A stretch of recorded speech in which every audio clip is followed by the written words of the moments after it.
اس لیے اس کو حرف مد کہا جا رہا ہے۔ تو یہ حرف مد کے بعد ہم نے تعریف کیا پڑھی تھی، حرف مد کے بعد حمزہ اسی کلمہ میں ہو تو کیا ہوگا، مد متصل ہوگی۔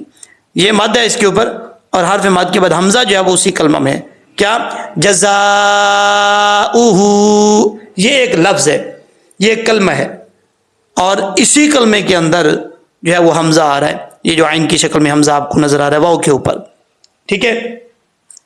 اگر یہ حمزہ اس لفظ میں نہ ہوتا، ان کے بعد ہوتا یا ان کے ساتھ ملا ہوا ہوتا، یا کنتم تو خیر بعد کی بات ہے، ان کے ساتھ ملا ہوتا تو پھر یہ مد متصل نہیں ہونی تھی، یہ پھر مد منفصل ہونی تھی۔ اس چیز کا آپ نے خاص خیال رکھنا ہے۔ تو یہ مد متصل ہے، اس کی مقدار یعنی اس کو آپ نے 5 الف کے برابر لمبا کر کے پڑھنا ہے۔ کیسے؟ جزاؤہ ان۔ اب اسی طریقے سے یہاں پر بھی مد متصل ہے، یہاں پر بھی مد متصل ہے، 5 الف کے برابر اس کو لمبا کیا جائے گا۔ ان چیزوں کا آپ نے خاص خیال رکھنا ہے اور اچھے طریقے سے پڑھنا ہے، تاکہ یہ والی مسٹیک تو کم از کم نہ آئے لوگوں کو۔ اب اس کے بعد ہے یہ لفظ ہے، یہاں پر اکثر لوگ یہ پریشان ہو جاتے ہیں کہ وہ سمجھتے ہیں کہ نون بھی پڑھا جائے گا، میم بھی پڑھا جائے گا، جیسے من وعائی، جو کہ یہ غلط پڑھتے ہیں، یہ ٹھیک نہیں ہے۔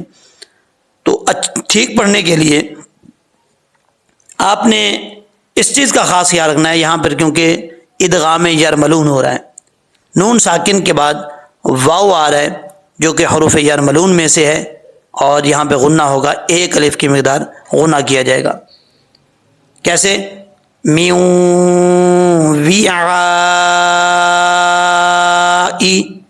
یہاں پر مد متصل بھی ہے، اس کو بھی 5 الف کے برابر لمبا کر کے پڑھیں گے۔ اور اسی طریقے سے اسی ہی لائن کے اندر ہے یہاں پر حمزہ ساکن۔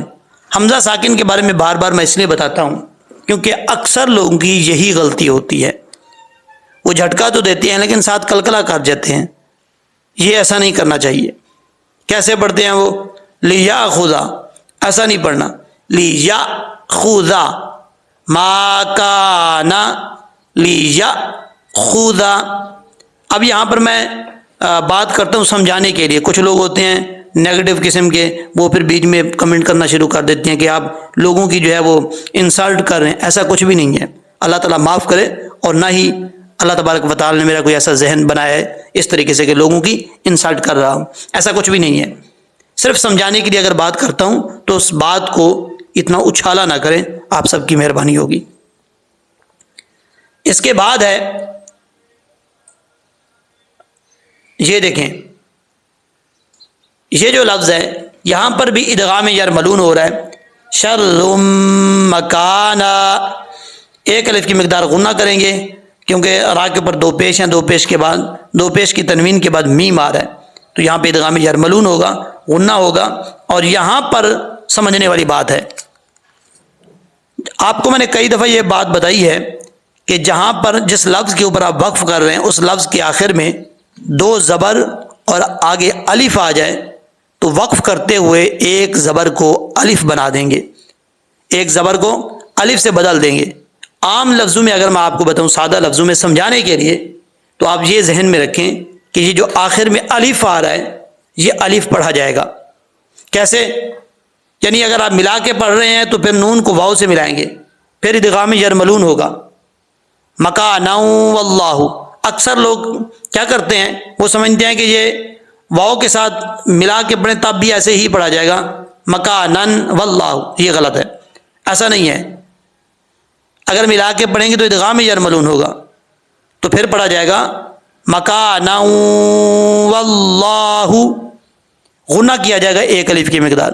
اگر آپ ملا کے نہیں پڑھتے، یہاں پہ سٹاپ کرنا چاہتے ہیں، وقف کرنا چاہتے ہیں، تو اس صورت میں الف جو ہے یعنی 1 زبر کو الف سے بدل دیں گے، الف پڑھا جائے گا۔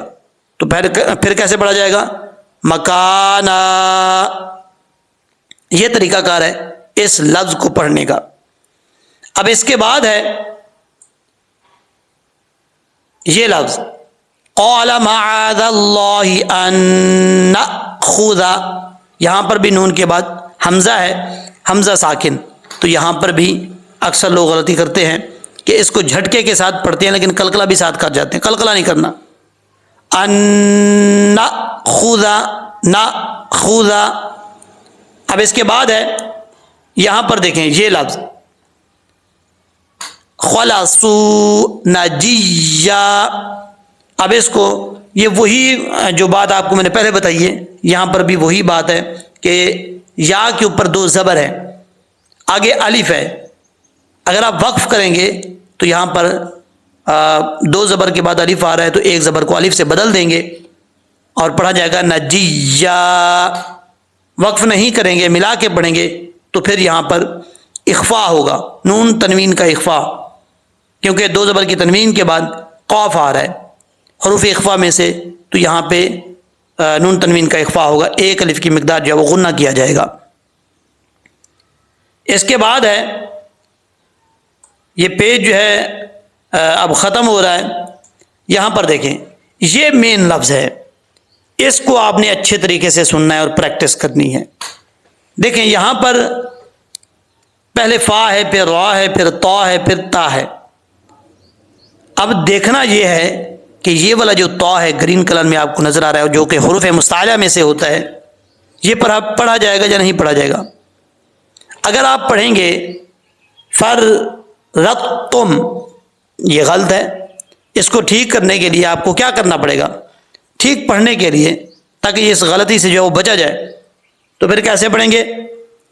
تا جو حروف مستعلیٰ میں سے ہے اس کی کچھ صفات پہلے, کچھ جو ہے وہ صفات پہلے پڑھیں گے, اس کے بعد جو ہے وہ تا کو پڑھا جائے گا. کیسے, فرتم, یعنی پہلی جو آواز نکلے گی, پہلا جو ساؤنڈ آئے گا وہ فل ماؤتھ پڑھا جائے گا, یعنی موٹا پڑھا جائے گا, ایسے لگے کہ تو پڑھا جا رہا ہے. لیکن جب آگے سے اینڈ پہ آواز نکلے وہ تا کی نکلے, پھر جو ہے وہ کیونکہ ہم کنیکٹ کر رہے ہیں, ملا رہے ہیں تا کے ساتھ, تا بریک پڑھا جاتا ہے, تا حروف مستعلیٰ میں سے ہے, پر پڑھا جاتا ہے. تو ان دونوں میں فرق کرنا ہے.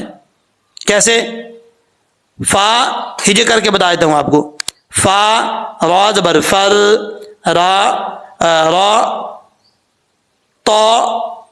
تا زبر رت, فرت تا میم پیش تم, فرتم فرتم, کیونکہ را کے اوپر زبر ہے را بھی پر پڑھا جائے گا. آگے تا بھی حروف مستعلیٰ میں سے ہے, یہ بھی پر پڑھا جاتا ہے.